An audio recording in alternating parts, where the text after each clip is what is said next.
بسم اللہ الرحمن الرحیم۔ السلام علیکم۔ ہیلو پاکستان۔ دنیا بھر میں جہاں کوئی ایک بھی پاکستانی ہے وہ ہے میرے لیے ایک چھوٹا سا پاکستان۔ خوشخبریوں کا سلسلہ جاری ہے۔ بڑی خبر جو بھی آتی ہے پاکستان کے حق میں، جس میں خیر نکلتی ہو پاکستان کے لیے، پاکستانیوں کے لیے، پاکستان کے باہر رہنے والے لوگوں کے لیے، وہ آپ کا حق ہے کہ آپ تک پہنچے ایز اٹ از، اور اس میں یہ نہ کہا جائے کہ پاکستان کے اندر سے آج ایک ایسی چیز اڑی جو کسی کو نظر نہیں آئے سوائے میرے، تو ہوائیاں اڑانے سے لوگ باز آ جائیں۔ اب رمضان شریف آ گیا اور اس میں تو آپ کو پتہ ہے نا کون بند ہو جاتا ہے ہمیشہ کے لیے جب بھی رمضان شریف آتا ہے 30 دن کے لیے، اور فیک نیوز کم از کم بند ہونی چاہیے۔ سب سے پہلے میں آپ کو ایک سٹوری ان دی میکنگ بتاتا ہوں، وہ پاکستان کے آئین میں ترمیم کے حوالے سے بڑی امپورٹنٹ۔ پھر میں آپ کو یہ بتاتا ہوں کہ ایک طرف شہباز شریف اینڈ کمپنی یہ کہہ رہے ہیں کہ قومی اسمبلی کا اجلاس بلاؤ، نارمل طریقے سے اجلاس بلاؤ، سب کو ایک دوسرے کے پاس بیٹھنے دو، اور آج انہوں نے اپنی ایک سینٹرل کوئی ان کی باڈی ہے، نام مجھے معلوم نہیں، اس کا جو اجلاس ہوا اس میں لوگوں کو کہا گیا کہ ہاؤس آف شریف میں داخل مت ہونا، کوئی وائرس نہ تمہارے اوپر سوار ہو کے اندر گھس کے تمہاری سانس سے یا تمہارے ذریعے آ جائے، اس لیے دور سے بیٹھ کے تو آڈیو اور ویڈیو کے اوپر لوگوں نے کانفرنس میں شرکت کی۔ یہ کیا تضاد ہے، اس پہ میں گفتگو کرنا چاہوں گا۔ اور اس سے بھی ایک بڑا تضاد ہے، جو مہران کے صوبے کے وزیر اعلیٰ صاحب ہیں، لاک ڈاؤن کیا ہوا ہے، چیخ چیخ کے مر گئے لوگ، دکاندار گرفتار ہو رہے ہیں، علماء پہ لاٹھیاں برسی ہیں، مساجد کا لاک ڈاؤن ہے، ایک گھر کھلا ہوا ہے جہاں ایک پورا جم غفیر لوگوں کا اس گھر کا سرخی پاؤڈر اس کورونا میں، اس غربت میں، اس تکلیف میں جو سندھ کے اندر ہے، پاکستان کے دوسرے علاقوں میں بہت سارے ہے، وہ کیا ہے۔ اور اس کے ساتھ ہی جو امریکہ کے ساتھ گفتگو ہوئی ہے ہمارے وزیر اعظم عمران خان کی اور ان کے پریزیڈنٹ ٹرمپ صاحب کی، وہ اور گورنمنٹ کی طرف سے ایک نئی خوشخبری ان لوگوں کے لیے ہے جو بے روزگار ہیں۔ میں سب سے پہلے آپ کو کانسٹیٹیوشنل امینڈمنٹ کی طرف لے کے چلتا ہوں کہ یہ جو فنکشننگ ہے اس وقت فیڈریشن کی، اس کے حوالے سے آئین کا آرٹیکل 127 سب آرٹیکل 1 وہاں سے شروع ہوتا ہے، 127 ہے، اس میں اس کو ایگزامن کرنے کے لیے اور اس میں ترامیم پروپوز کرنے کے لیے ایک کمیٹی وزیر اعظم نے فارم کر دی ہے۔ کمیٹی میں ریفارمز کے ذمہ دار جو منسٹری ہے، ڈویژن ہے بلکہ، اور اس کے جو ایڈوائزر ہیں ٹو دی پرائم منسٹر، وہ اس میں شامل ہیں، میں بھی شامل ہوں۔ تیسرا ممبر وزیر قانون ہے، اور چوتھا ممبر جو سیکریٹری اسٹیبلشمنٹ ہیں وہ ہیں۔ یہ کمیٹی ایگزامن کر کے فوری طور پہ رپورٹ پیش کرے گی وزیر اعظم کے پاس کہ کن امینڈمنٹس کی، یہ جو کورونا کی صورتحال ہے اس میں اسمبلیاں کیسے چلیں، اس میں باقی معاملات کس طرح سے چلیں، یہ ایک کانسٹیٹیوشنل امینڈمنٹ پروپوز کرنے کے لیے کمیٹی بنائی گئی ہے۔ اچھا، میں ایک بنیادی نقطہ آپ کو دے دیتا ہوں، وہ ذرا ذہن میں رکھیے گا کہ جب بھی کوئی پہلی ریاست بنی تھی تو اس کی ڈیفینیشن غلط ہو گئی۔ ڈیفینیشن یہ تھی کہ a group of men who has legitimate authority of doing violence, کہ لوگوں کا ایک ایسا گروپ جس کے پاس لیجیٹمیٹ یعنی قانونی اتھارٹی ہو تشدد کرنے کی، وہ ریاست ہے۔ اب جب ماڈرن ریاستیں آئیں، نیشن سٹیٹس آ گئیں، ویلفیئر سٹیٹس آ گئیں، یہ بات آگے بڑھتی ہے، تو اب یہ ہے کہ ایک معاہدہ آئین معاہدہ ہے لوگوں کے درمیان اور ریاست کے درمیان. لیکن اس کا بنیادی نقطہ جو میں آپ کو کہنا چاہتا ہوں، یہ بڑی غور سے سننے والی بات ہے، اس لیے کہ مختلف لوگ نعرے مارتے ہیں علاقوں کے نام کے اوپر، اپنے مفادات اور پیٹ کے نام کے اوپر. بیسیکلی تو پیٹ ہی ہوتا ہے جس میں سے بہت سارے نعرے اور نکل آتے ہیں. جو انٹائر اسٹیٹ یا انٹائر کنٹری جہاں بھی کوئی نعرہ لگتا ہے اس کی دو ہی وجوہات ہوتی ہیں. ایک تو جو سرپس جس طرح مقبوضہ کشمیر میں، جس طرح فلسطین میں، جس طرح اور علاقے ہیں وہاں ان کے خلاف نعرہ لگتا ہے جب، تو لوگ ہر طرح کی بات کرتے ہیں. اور دوسرا جہاں مفاد ہوتا ہے، کوئی باہر کا ایجنڈا ہوتا ہے، وہاں بھی ہر طرح کی بات لوگ گزرتے ہیں. لیکن ان کو کمپیئر نہیں کیا جا سکتا. وہ عظیم لوگ ہیں جو آزادیوں کے لیے لڑتے ہیں، اور یہ رذیل ہوتے ہیں جو پیٹ کے لیے ساری جد و جہد کرتے ہیں. جو نقطہ میں آپ کے سامنے رکھنا چاہ رہا تھا وہ یہ ہے کہ انسان قانون کے لیے نہیں بنا.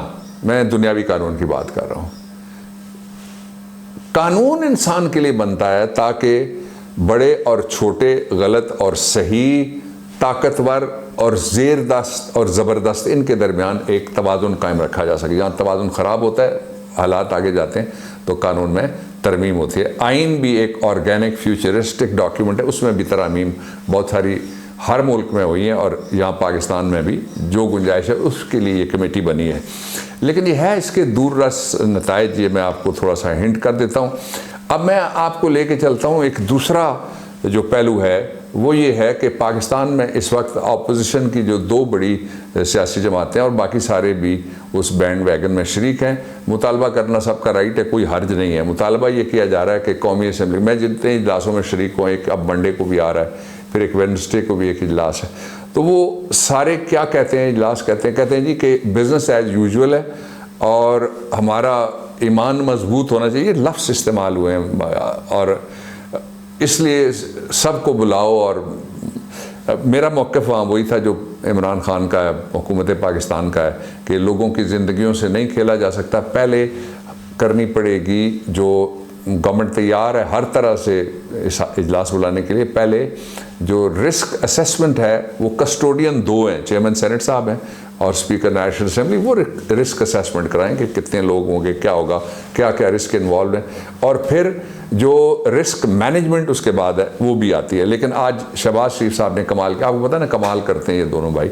اس نے کمال یہ کیا کہ 2 دن پہلے اپنی پارٹی سے کہا جی کہ فوری طور پہ بزنس ایز یوزول کے مطابق، اور وہاں جس طرح سے چلتی ہے پہلے پارلیمنٹ چلتی کیا ہے، الزامات نمبر 1، قانون سازی نہیں ہوتی، اور نمبر 2 تقریروں کا مقابلہ ہوتا ہے جس میں کتنی لمبی تقریر کس نے کی اس کا کوئی مطلب ہے یا نہیں ہے. رولز بلڈوز ہوتے ہیں. قانون کو میں نہیں کہتا جوتی کی ناک کے اوپر رکھا جاتا ہے یا اس کی نوک کے اوپر رکھا جاتا ہے. اور جو آئین ہے اور پروسیجر ہے ٹو کنڈکٹ اے بزنس، اس کو بھی چابی لگا کے اپنی مرضی سے وہ چلاتے رہتے ہیں گھنٹوں کے حساب سے، اور کوئی پرواہ نہیں کرتا. دس ٹائم میں نے پرائم منسٹر سے بات کی ہے، میں پارٹی سے بھی بات کروں گا کہ ہم جب بھی میٹنگ ہو تو ہم پہلے یہ رول بنوانے کی کوشش کریں گے کہ اسمبلی میں کوئی لمٹ تو ہونی چاہیے نا تقریر کی. آپ اس پہ اپنی رائے ضرور دیجیے گا مجھے.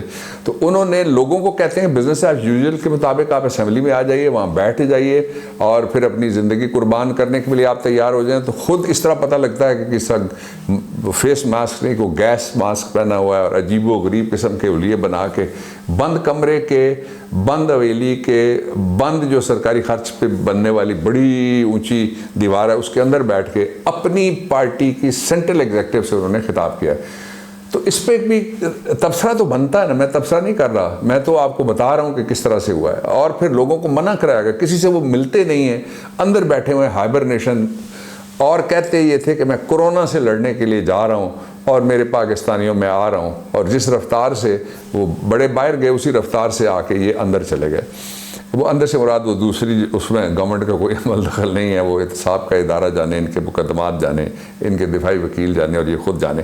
اب اس کے ساتھ ہی دوسرا جو ہوا ہے، جو شہر قائد ہے، اس کے اندر ایک بڑی واردات، اس کے 2 حصے ہیں جو میں آپ کے ساتھ شیئر کرنا چاہتا ہوں. واردات یہ ہے کہ شہر قائد میں لاک ڈاؤن ہے، آڈیوز آ رہی ہیں کہ لوگ کہتے ہیں کہ پیسے مانگے جا رہے ہیں کھولنے کے لیے، بزنس مختلف چیزیں کھولنے کے لیے، تاجروں کے بھی تحفظات، یہی گفتگو ہیں. ایک تاجر دوسرے تاجر کو کہہ رہا ہے، اس طرح کے بھی پیغامات موجود ہیں. سوشل میڈیا بھرا ہوا ہے، آپ دیکھ لیجئے گا.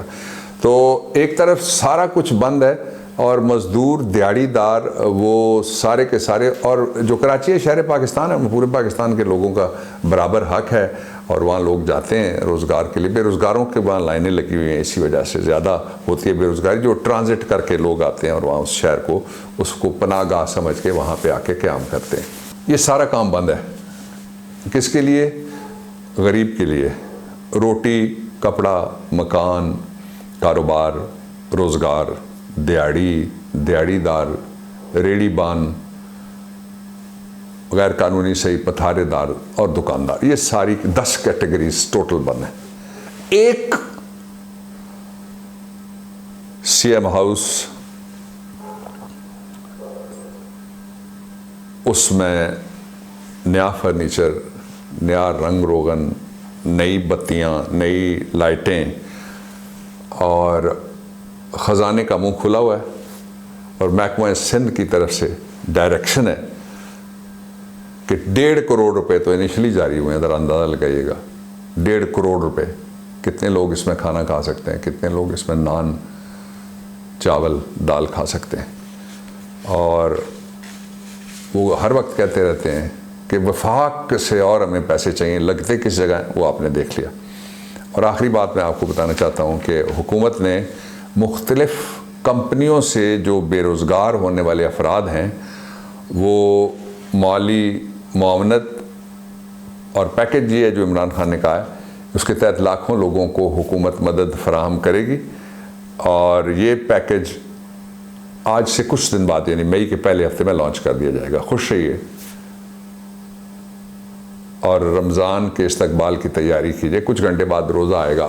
ہمارا جو دوسرا چینل ہے بابر امانس لائبریری، اس کے اوپر ہم بات کریں گے رمضان کے اوپر 30 دن، اور وہ 2 ٹیلی ویژن چینل ہیں، پبلک ٹیلی ویژن اور A+، وہ دونوں بھی اس کو ٹیلی کاسٹ کریں گے۔ Stay home, stay happy, stay safe, save the souls of Kashmir, Pakistan پائندہ باد۔